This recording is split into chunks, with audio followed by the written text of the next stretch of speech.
Hi guys, my name is Jessica and my call to action project is focused on education funding. So for a little bit of an overview, this call to action project is focused on highlighting low-income schools and their lack of funding. Public school funding is heavily dictated by the state. Because of this, certain areas lack funding due to the values of the properties in the area. Many schools get their funding from property taxes, which often leaves urban minority area schools underfunded. Social work's stance on this issue.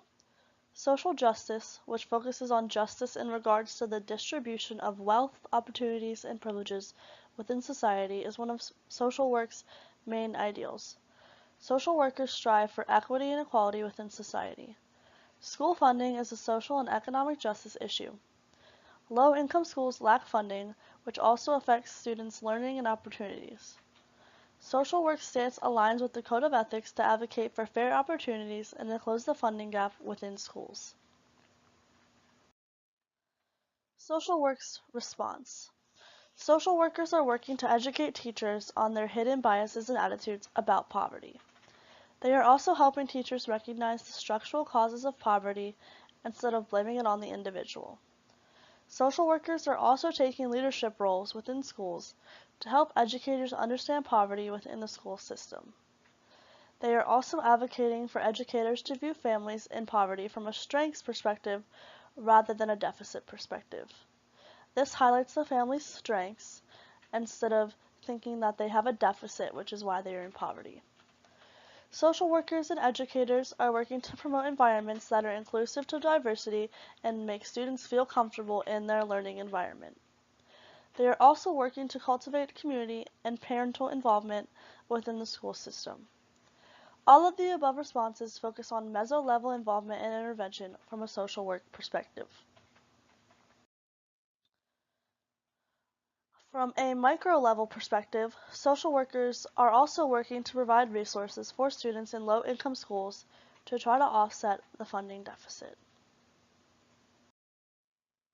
Addressing the problem. The first way to address the problem is to advocate to state policymakers. Policy changes need to be made to offset funding disparities. The second solution is to provide greater resources and support to students coming from low-income areas. It is important to view people separate from poverty. The strengths perspective should be applied. Finally, community involvement is important for advocating for fair education. A strong community is important for the support of future generations.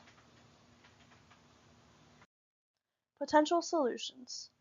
First, more accountability is needed for better funding. More realistic ways to assess funding deficits is needed to address disparities. Other factors also need to be assessed in conjunction to funding. Home life, access to food, sleep, stress, among many other basic necessities, needs to be assessed.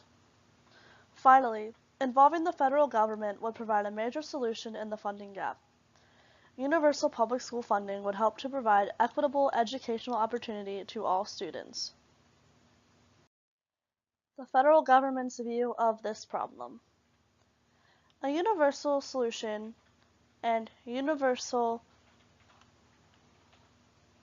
funding would be a positive solution, but education is not guaranteed in the Constitution.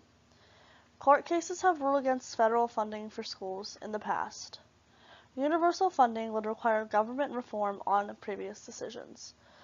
This could take a long time, and it would not be a solution that would be able to be implemented quickly.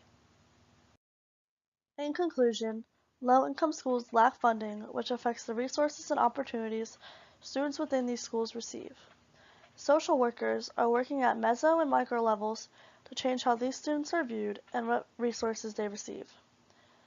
Educators are being taught a new way of thinking, and the strengths perspective is being highlighted even more. More accountability for funding is needed to address the problem. Finally, universal federal funding would be a great solution, but previous court rulings and decisions would have to be overturned for it to become a plausible solution. This solution would then take many years to implement, but it is still one of the best solutions out there. Thank you for listening to my call to action.